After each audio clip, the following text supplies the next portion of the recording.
change de registre maintenant pour parler de culture. Pour son premier week-end, le Festival international de jazz de Montréal s'est offert de grands noms et plusieurs de ces artistes sont de chez nous. On pense au duo de l'heure, Angine de Poitrine, mais aussi à Flore Laurentienne. Marie Cassimard nous offre un survol de la programmation pour nous aider à faire les bons choix. Et c'est parti pour le Festival international de jazz. Et au cours des prochains jours, ce sera l'occasion de voir des centaines de spectacles gratuits, mais aussi plusieurs spectacles en salle. Parmi les spectacles en salle qui sont très attendus, il y a la très habituée Diana Krall, une habituée effectivement du Festival international de jazz. Elle sera 2 soirs plutôt qu'un à la salle Albert Rousseau. I have a skill still to disguise.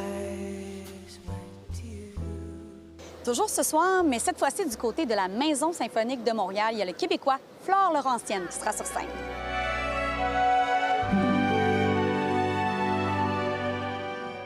À 18h ce soir, il y aura un concert gratuit et sur scène, vous allez retrouver le duo Belle & Queen.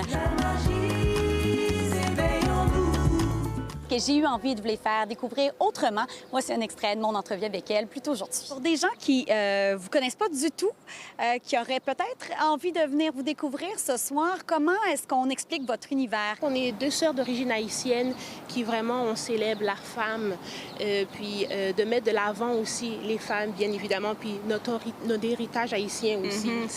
C'est vraiment un mélange de jazz et de jazz compas. Le jazz compas, c'est une musique en Haïti très, très forte. Donc, on veut ramener ça au Québec. Je dois vous dire qu'il suffit de débarquer ici au quartier des spectacles pour comprendre toute l'ampleur du Festival international de jazz.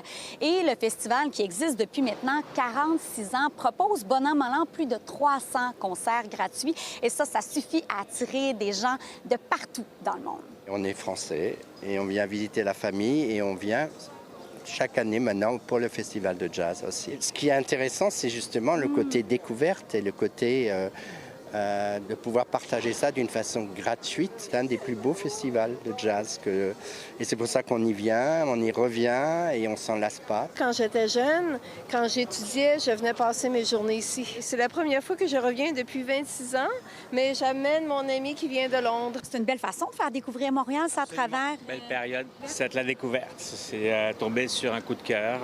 Comme ce soir, on va venir, on va regarder ce qui se passe, là. Mais il y a d'autres grands noms qui ont beaucoup circulé et j'ai envie d'en citer 3 d'entre eux. D'abord, il y aura le concert d'Angine de Poitrine demain à la Place des Festivals. Il y aura ensuite celui de Willow, qui est la fille de Will Smith, le 30 juin. Et finalement, le spectacle de Patrick Watson, toujours gratuit, qui, lui, se tiendra le 3 juillet. Le Festival international de jazz prendra place ici, au quartier des spectacles, jusqu'au 4 juillet.